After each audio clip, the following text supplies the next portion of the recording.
Real quick, the way that we're gonna do today's lesson, I'm gonna have you guys write your regular notes on one page, and then some activities we'll be putting on a separate page that I'll be collecting at the end of class that are just some minor assessments that I'm just gonna be looking at. So I'll tell you when we're doing activities that are gonna be on that separate piece of paper. Sound good? Does anybody know what this is? It's cool if you don't. I'm just gauging what you guys know. This is a cat. Sorry, what? Okay. Okay, so this is the party convention. Basically, just to get, today we're going to be talking about the Electoral College, but just to give you a little bit of a precursor, in the primaries, sorry, let me just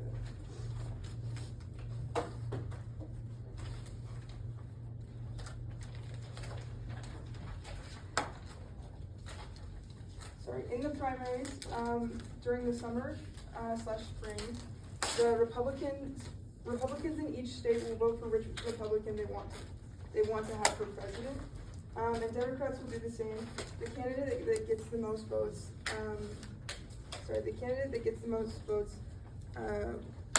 that is the person that's going to be running for their party. So, but that's not made official until later in the summer at the party convention. The party convention is basically when the candidates are officially endorsed by their party. Delegates from each state will show up and cast their votes, and they throw like a huge, ridiculous party for this. So this is what this is. Like, it's just like this crazy convention that they hold for this. And so this is just a precursor into the election and into the Electoral College. Okay, so going into the Electoral College, I'm just going to give you a really basic definition. Could I have somebody read this actually? Okay. Yeah, Liza. Okay. The Electoral College is a system where each state gets a certain number of votes based on its population, and the candidate who gets the most of these votes becomes president. Okay, perfect. So if you guys could write in your notes, this is just going to be on your regular notes page. Just your own, write this definition down in your own words just so that you understand it.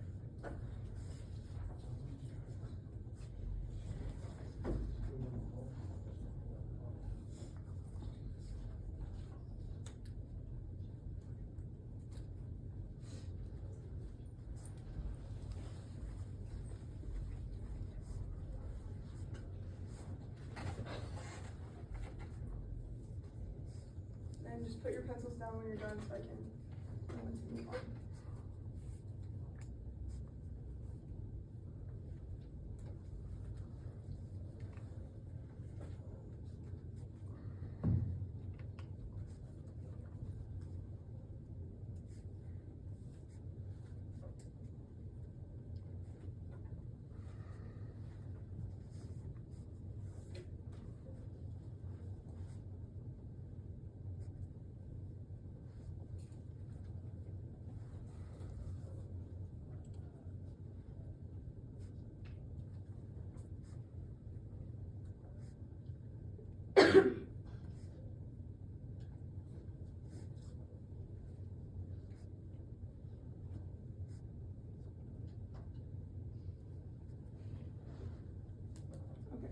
I'm gonna move on now, if that's okay.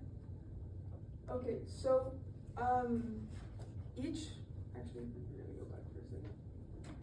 But each state gets a number of electoral voters based on their population size. That's kind of how it's split up, but along with like 2 senators. You may be wondering how those people get voted in to be electors for your state. So this is an example of a ballot where they basically vote on a slate of people that are chosen for their party or, so for example, like Donald Trump, if you were voting for him and if you're voting for him, the people down here, these are the electoral voters that represent him. So you're voting on those people to potentially pick him in the election. So that's how those people are chosen. But okay, so basically each state has a number of electoral voters based on population size. So for example, California has 30 million people, so they have 52 representatives, and each state has 2 senators that go along with that, and then you add that together, and that's the amount of electors that you have. So for example, like Wyoming has like way less people, so they only have like 1 representative, and so overall they only have 3. So it's kind of, it can seem pretty uneven, and a lot of times smaller states can feel like they don't have a lot of power because, for example, like, this is just an example of Harris versus Trump, but if someone were to say, get California and like Texas, even if someone got like Idaho, Montana, Wyoming, all these states, that wouldn't even add up like too close, right, you know? Like it's very uneven, so a lot of times smaller states can feel like their vote doesn't have a lot of power in this system, which can just be a little bit, what's the word? Just can seem a little hard for the smaller states.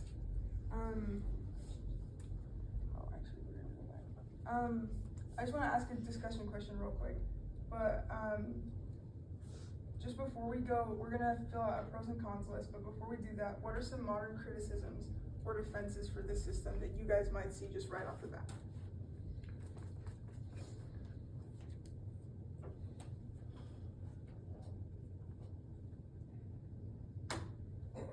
Mackenzie, could I call on you? Do you see anything that you might think would be wrong, or something that, a reason people might use this system?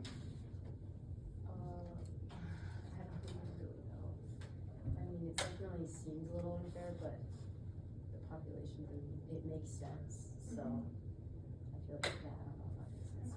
Sorry, Crew, did you put your hand up? Yeah, I think that a lot of people wouldn't want to vote just because they don't know, like, it doesn't make a direct impact No, yeah.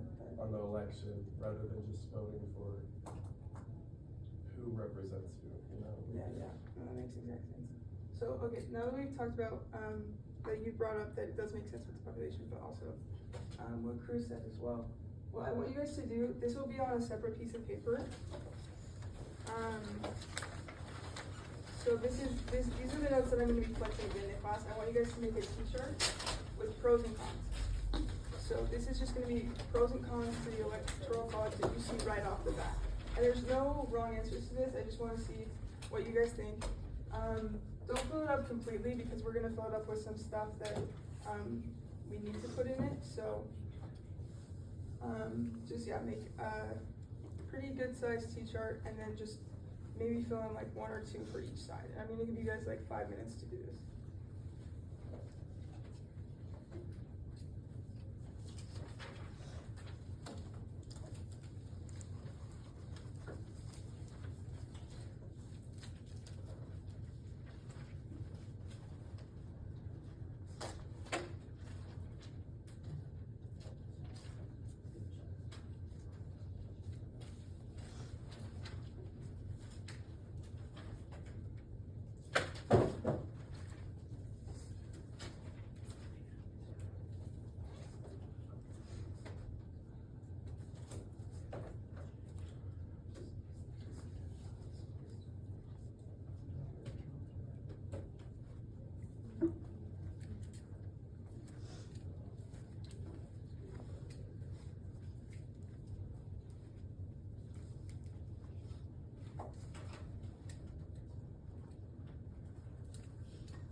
Again, once you guys are done, with like 1 or 2 on each side, put your pencils down so I can just gauge when you guys are done.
for the most part, so I'm gonna move on.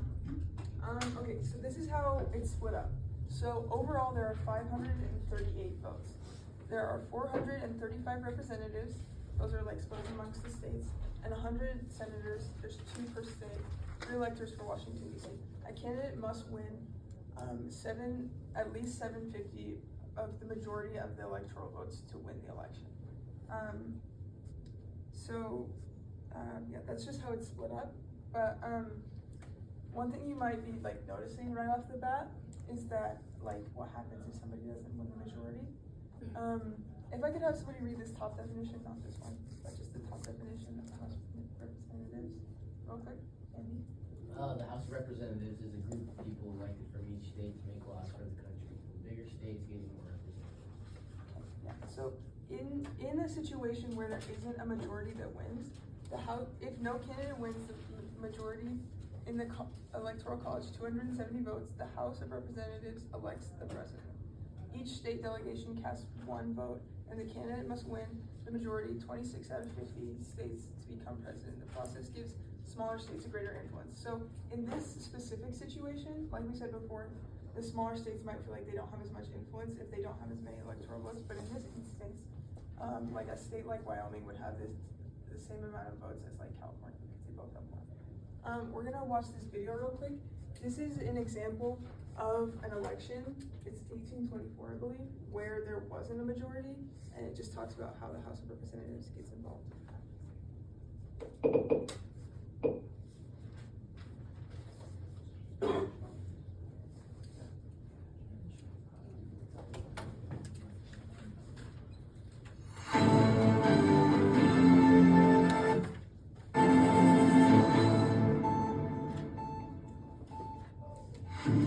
In 1824, an election took place that changed how democracy works in the United States, with an unprecedented number of candidates from the same political party all in the race to become president. The result would send shockwaves through the political system for generations to come. After the end of the War of 1812, the once powerful Federalist Party had lost its momentum, leaving the Democratic-Republican Party as the only show in town. With the White House up for grabs, 5 contenders threw their hats in the ring. 1 dropped out before the election. Each remaining candidate had views on important social issues like slavery, states' rights, taxation, and the economy, splitting the vote. The problem was, in order to become president, a candidate needed to get a majority of the votes in the Electoral College, the official body that determines the president of the United States every 4 years. And though Andrew Jackson won the popular vote, he didn't have a majority of the electoral votes. Without a clear winner, the path to victory lay in the Constitution, which gives the House of Representatives the authority to decide when the Electoral College can't. After intense negotiations, Henry Clay endorsed John Quincy Adams, and Adams was declared the winner. In return for his support, Adams made Clay his Secretary of State. Jackson had lost the presidency. He and his supporters were so outraged about the corrupt bargain that it led to the party splitting into 2. The National Republican Party, led by Adams, and the Democratic Party, led by Jackson, who would win in a rematch 4 years later. By ushering in the second party system, the 1824 presidential election was a turning point. Both new parties were forced to reach out to different voting groups, an idea that was revolutionary at the time. This made political parties work harder to win over voters by offering them more information, and paved the way for new and improved social policies that changed the country for the better. What advantages does a second party system offer?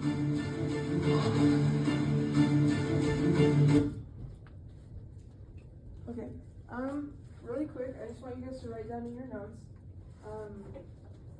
how does this system reflect the scratch that, sorry. Do you think this system still serves its intended purpose in modern politics? Why or why not? And by system, I mean where the House of Representatives steps in.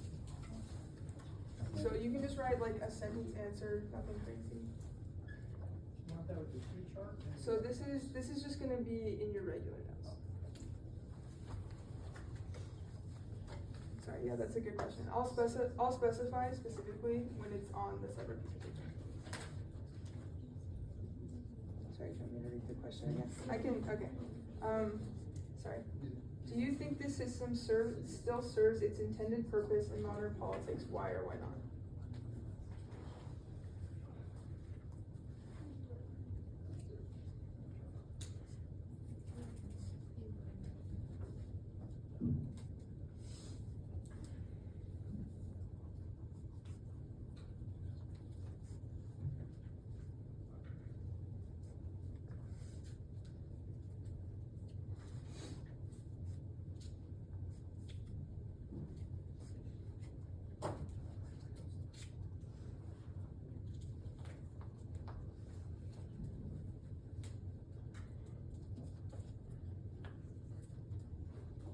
And then again, just to reiterate, put your pencils down when you're done writing that so I can just know to move on.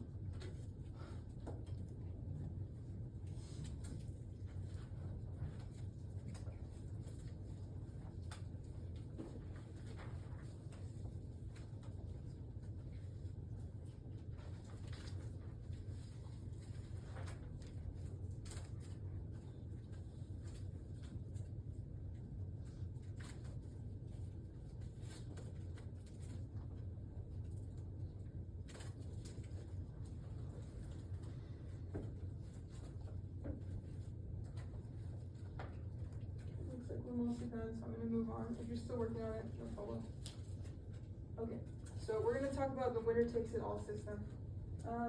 In the 48 states plus Washington DC, the candidate who wins the popular vote in that state receives all electoral votes. So an example of this is even if a candidate wins 50.1% of the vote in Florida, and the other candidate wins like 49.9%, the one who got 50.1% receives all 30 of the electoral votes. So it's not really split up.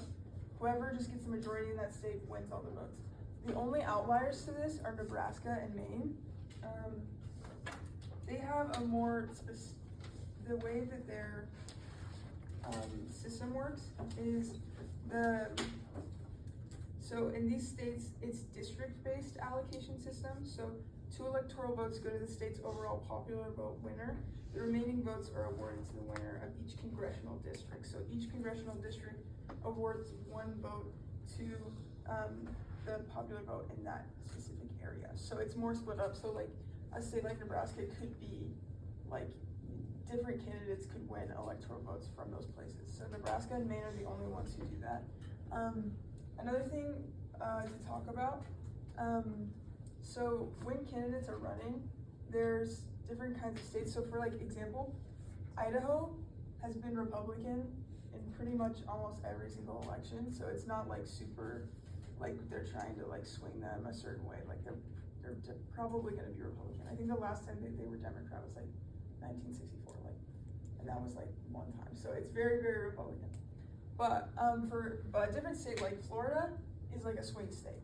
And Florida has a lot more electoral votes, so that's gonna be a state that the candidates are gonna want to appeal to because there's more sway on that. And so, but yeah, again, just circling Nebraska and Maine as well, those are the ones that can have a different voting system where electoral votes can be given to more than one candidate.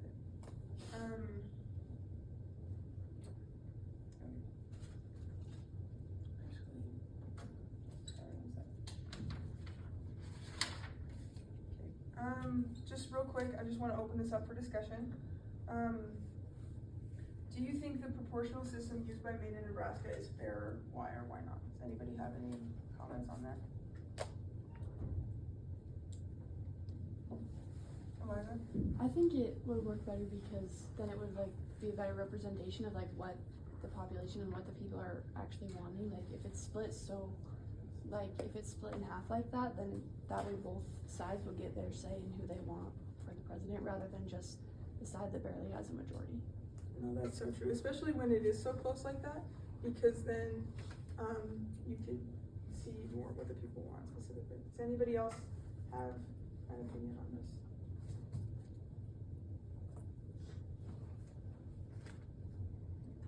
Okay, cool. We can just move on. one thing I do want to emphasize as well, the Electoral College does not reflect the national popular vote directly. So, even if someone were to get the popular vote, we're actually gonna show that real quick. Even if someone were to get the popular vote, like in the 2016 election, Clinton got the popular vote, but Trump had more electoral votes than she did, so he won. So, that's like not, it's not totally, like if you get the popular vote, that's not, meaning that you're gonna win. It just, it can like sway the electoral voters, but it is really just about the electoral votes. So as you can see, Trump got like way more, so he won. Which leads us into a case study that we're gonna do right now. So this case study is gonna be on that extra piece of paper.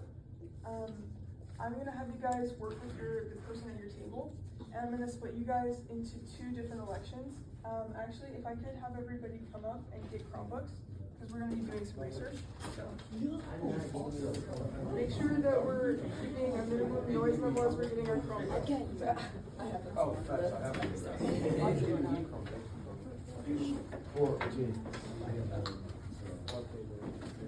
Okay, stop the flags.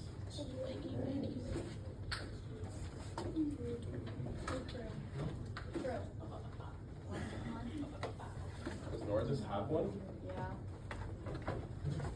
Oh, I'm so grateful I have an extra. You guys, make sure as we're coming back down and sitting down that we're not talking.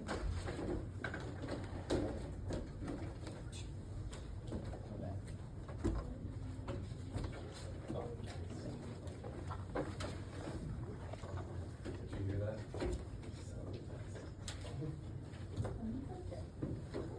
Does everybody have their Chromebooks? Are we good to go? Okay. So what I'm gonna have you guys do, so we're gonna look at 2 different elections. The first election we're looking at is this one, the 2016 election between Clinton and Donald Trump, and then the other one that we're gonna be looking at is the 2000 election between Al Gore and Bush. Okay. So I'm gonna have, do you not have a partner? Okay, I can just team up with them. yeah, if you guys, or actually, I might have you work with, Jocelyn, and what's her name? I'm so sorry. Brooklyn? Okay. I'm gonna have you work with them. So I'm gonna have you guys are gonna be on the 2000 election, Al Gore and Bush, and then this row, everybody on this row, you guys are gonna be the 2016 election with Clinton and Trump. You guys are gonna be Al Gore and Bush again for 2000, and then you guys are the 2016 election as well. So the things that I want you guys to be looking into, the questions I want you to be answering as you're looking into this is, do you think the Electoral College reflects the will of the people effectively? Why or why not? And then, how might the system change if the states adopted Maine and Nebraska's proportional model? Yes? Do you want us to answer this on the T-chart? Yes. Some other things I would like you to just be looking at as you're doing this as well is just identify the winner and analyze the state-by-state results. You don't have to write them all down, but I just want you to be looking into that. And then discuss whether the outcome was fair. And then, yeah, just explore the voting system. But yeah, specifically, I want you guys to be answering these questions, but make sure you also write down who the winner was and just why this election was controversial. I'm gonna have you guys work on this for like 15 minutes. While we're doing that, I just want to keep it to a minimal noise level, but you can discuss with your partner, but just keep the volume down. I'll be walking around if you guys have any questions.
selectors. Oops. 'Cause I know we had a few, I just can't remember how many are where. Electors. 16. 7. 3, 4, that's it. Yeah, so those 7, the ones that we're seeing there basically chose to vote differently. Volunteers, there's another one down there. So 7 chose to vote in a way different than how the state voted. Some states don't allow that, some states do. So it's called faithless electors, where they're like, forget what the state said, I'm gonna vote for who I want. That's what it is. Did you hear that? Or, okay, I just like.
I'll share mine first. Well, so the first one,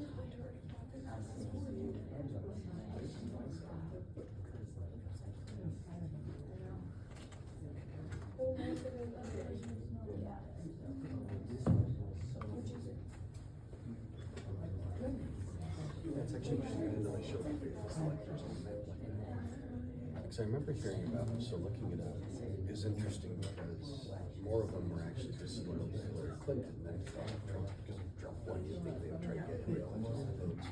It sounded like some of them voted for like Bernie Sanders instead. Some of the Republicans dissented. So some states don't let the electors do that. They have to vote based on the majority of the state. Not all of them.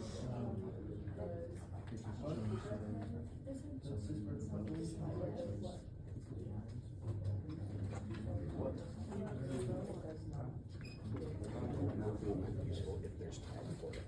If they're done and you've gone through everything you want to go through. I like to do sometimes just to show stories. I go back to just the main points and ask, okay, we talked about this. Someone's going to make this or what questions do you guys have about it? Just a little review.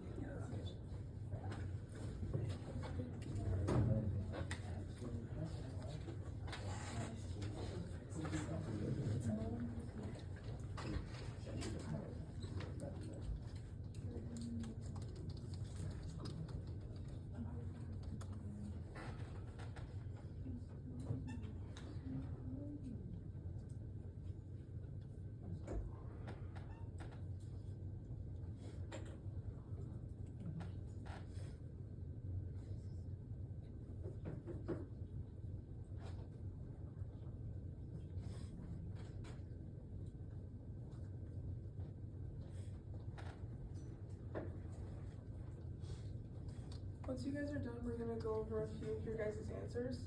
Just for anybody who wants to share, I'll probably ask just one from the 2016 and then one from the 2011. But yeah, until then, just keep working.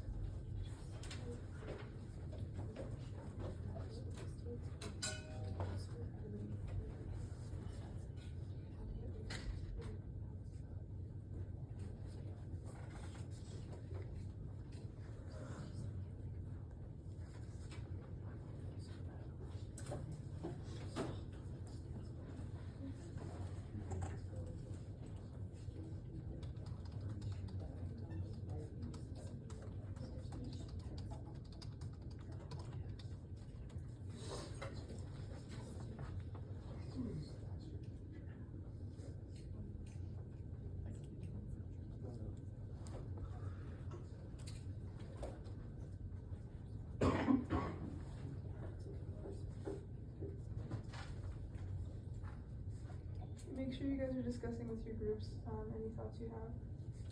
This is a group work with your table. Last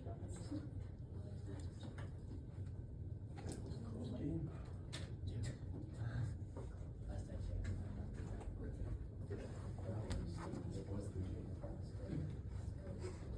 Oh, yeah.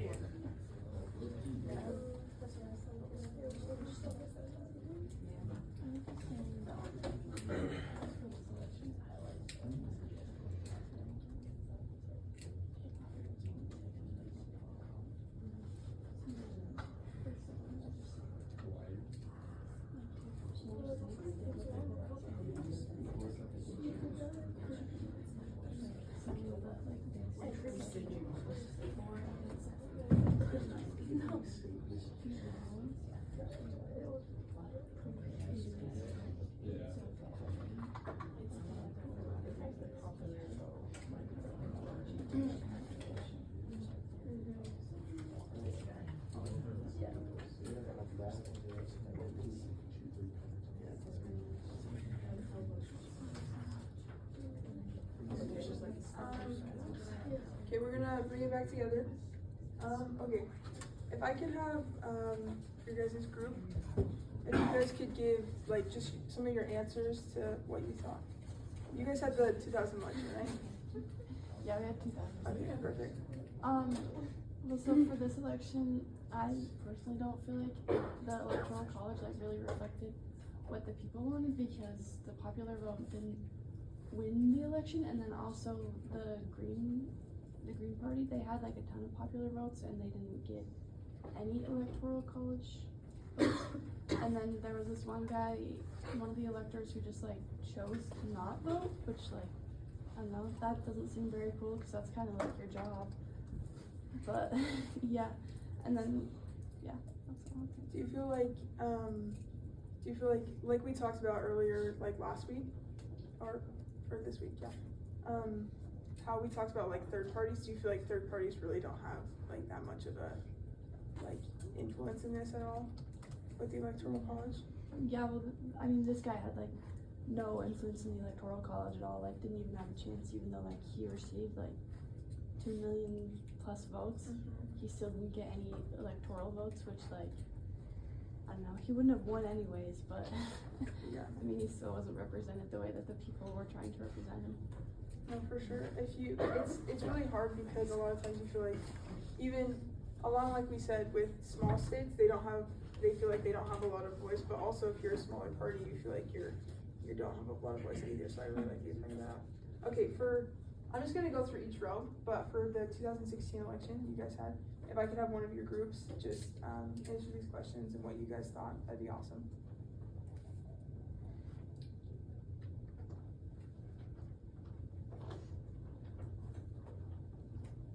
Yeah, Mackenzie.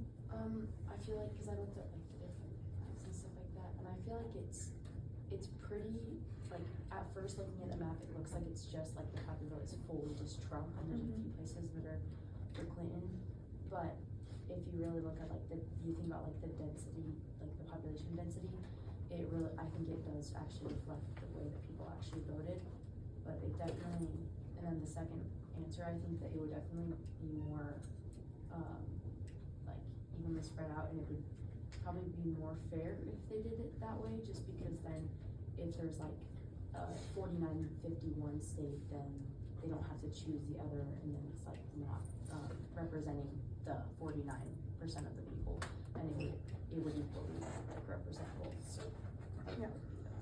And sometimes with the popular vote and the electoral college, it's completely flipped, like with Nevada in it, for the electoral college, it went Democratic, and then popular vote is like completely Trump.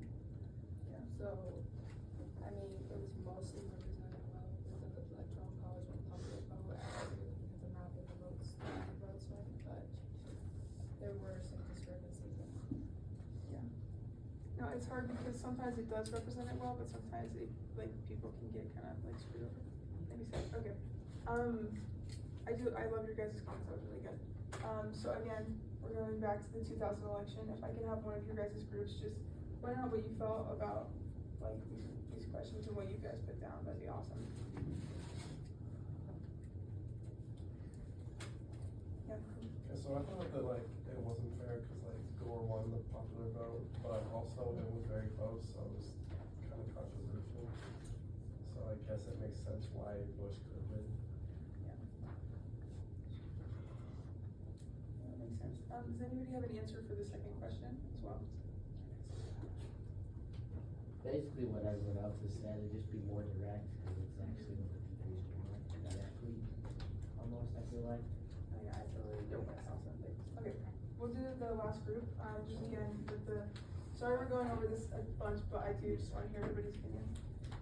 So you guys are the 2016 election again, if you guys have any answers that you also see. Louis? This is just like, it does reflect a little people regardless of like, if you look at it, we were already talking that smaller states already feel like they're getting less of a say in like the actual total outcome of the election. But if you look at just doing popular vote in place of an electoral college, then they actually get less of a say even then. So even though it's hard to like justify having popular vote versus electoral college like being different for who should have won, if you go purely on popular vote, then it takes more power away from smaller states. So even though I like someone that lives nowhere near you, if there's more people, like in Idaho, there's not a ton of people, we don't get a lot of votes. Yeah. But if everyone else, if it's purely on popular vote, then what they vote for isn't typically applicable for our area. So it means it just like, we lose that much more power over where we want to live, if that makes sense. No, that makes sense. And a lot of times, people who feel like they're in a state that's not a swing state, like Idaho, or, like, okay, for example, like Oregon is usually blue. I feel like if somebody was like Republican and they lived in Oregon, they can feel like they don't have like a lot of say in their vote because it doesn't really change. Same with Idaho. But, yeah, does anybody else, I do love what you're saying. Does anybody else have any other, comments?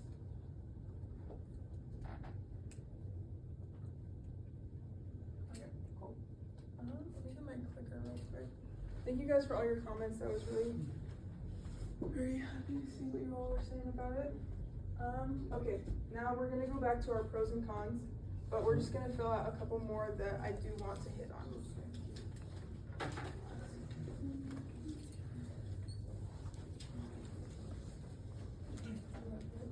So if I could have any volunteers to read,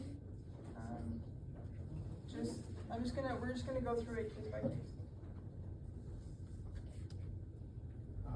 Possibility of a popular vote winner losing. A candidate could win the presidency without winning the majority of the popular vote, which some see as undemocratic.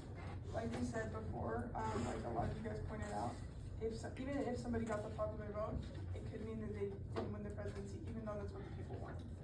So, if we could, have Claire, if I could have you read number 2, that'd be awesome.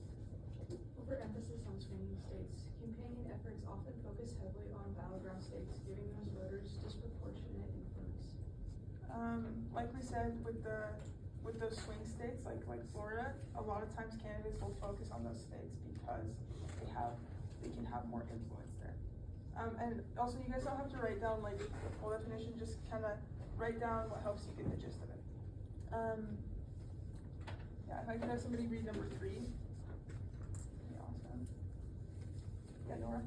Discourages voter turnout in some areas. Voters in heavily partisan states may feel their votes matter less, reducing motivation to participate.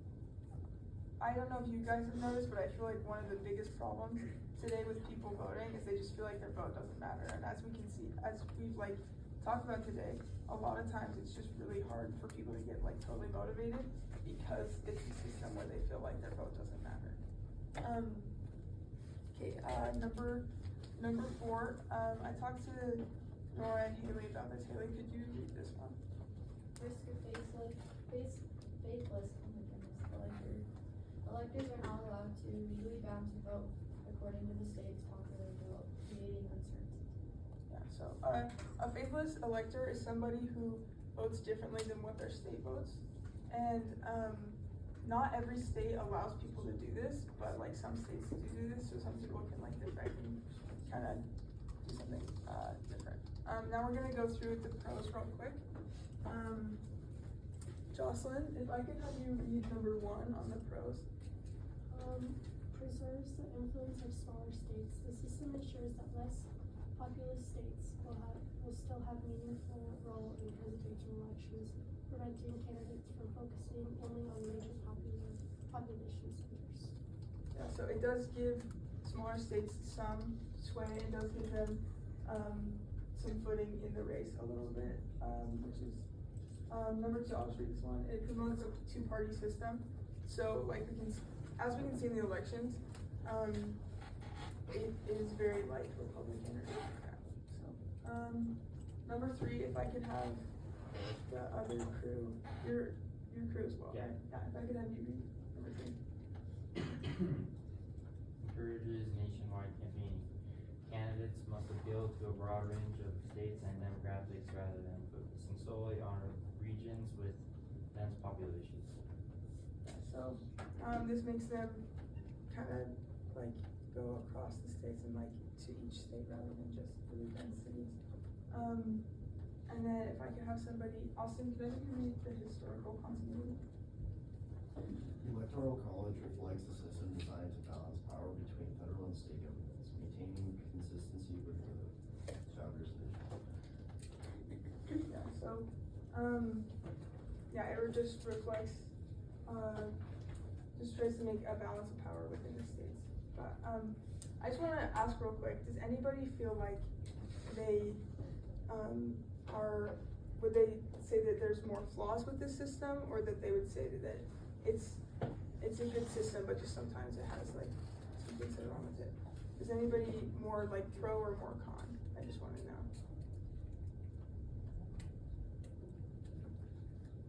Yeah. I think if it was left up to the popular vote, not everybody knows exactly what's going on or like what candidates would be best for the country. There are a lot of like people who vote that don't have the best like I don't want to say opinion. I like best way like person that they vote for is a little bit of whack. So the electoral or the electors would have more knowledge of who they're voting for and why. So I think there's safety in that, like with the Supreme Court and how it catches those things. It's better for the country because then we don't have like whack presidents come in. So there's that sort of. No, that's totally true, and it also makes it a little bit easier to like kind of get that the total opinion of that state to kind of like consolidate it a little bit. That totally makes sense. Does anybody else have any would say they're more pro or con for this, the Electoral College?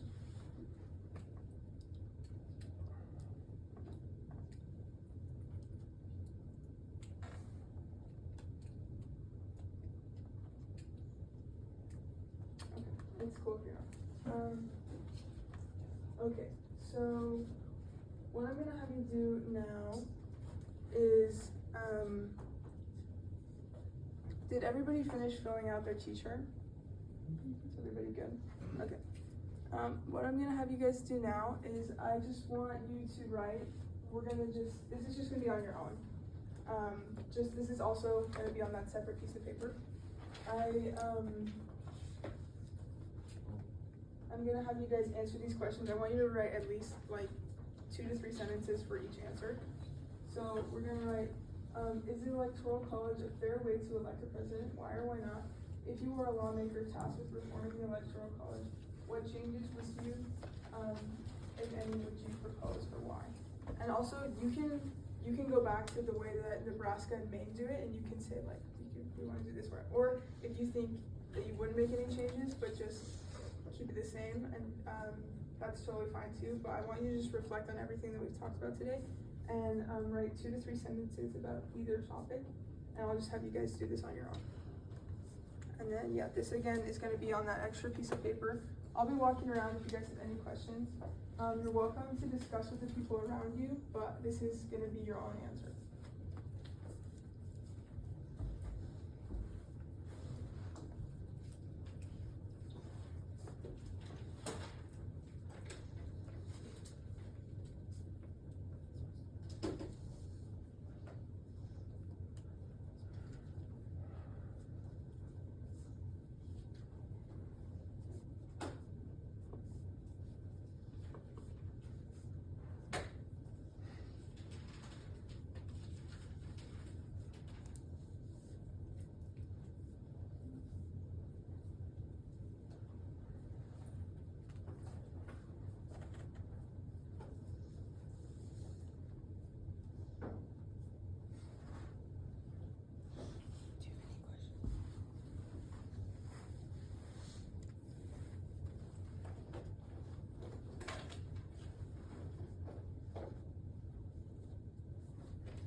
also not gonna be using our Chromebooks for a second, so if you guys just wanna set them to the side or just put them under your desk, that would be great.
It looks like most everybody's done, so, what we're gonna do real quick is, we're gonna do a quick review. Okay, to start off, what I'm gonna have you guys do is that original definition that you wrote, in your own words, I want you to share that with your partner. So everybody just tell your partner, if you're at the table by yourself, just turn around to the people behind you. But I want you to just tell them the definition that you wrote in your own words of what the Electoral College is.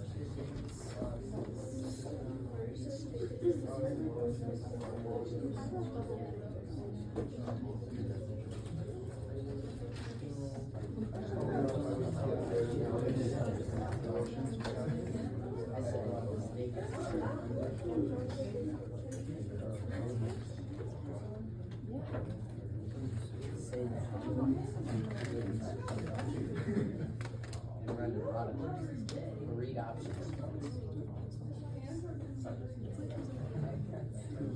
Okay, sounds good, let's bring it back together.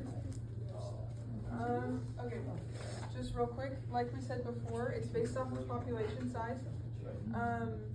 Again, we have 435 representatives, 100 senators, 2 per state, 3 electors for Washington DC, and then how many do we need to have majority? 270. Perfect. And then who votes if there isn't a majority? House representatives, perfect. Okay, and then, who wins the election? The person with the most electoral votes or the person with the popular vote? Okay, perfect. Okay, perfect. What I'm gonna have you guys do now is, there's a website where we can do, like, where you can interact actually with, like, the Electoral College map. So, if you wanna pull out your Chromebooks again. Sorry for those of you who I told you to put them away, that's my bad. But it's called, what is it called? I don't have it pulled up. Yes, we got it linked in Schoology. It's 270towin.com, but in Schoology it's under Interactive Electoral College Map.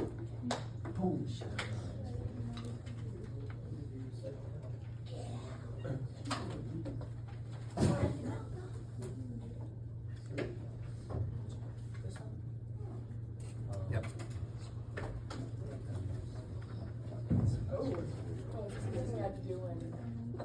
Oh yeah, that's right. Yeah.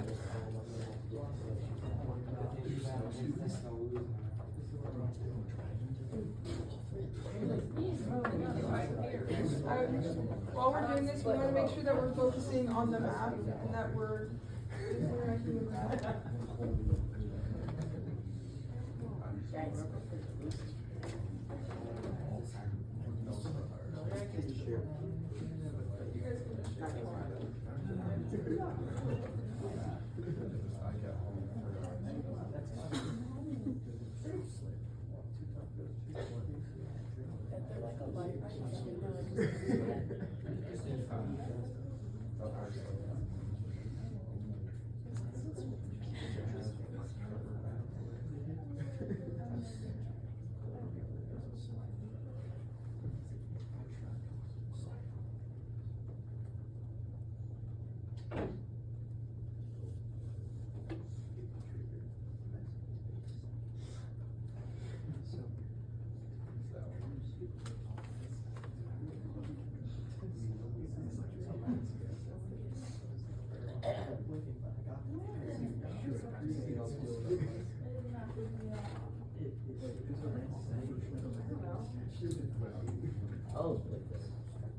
Oh, shoot, you can switch it up.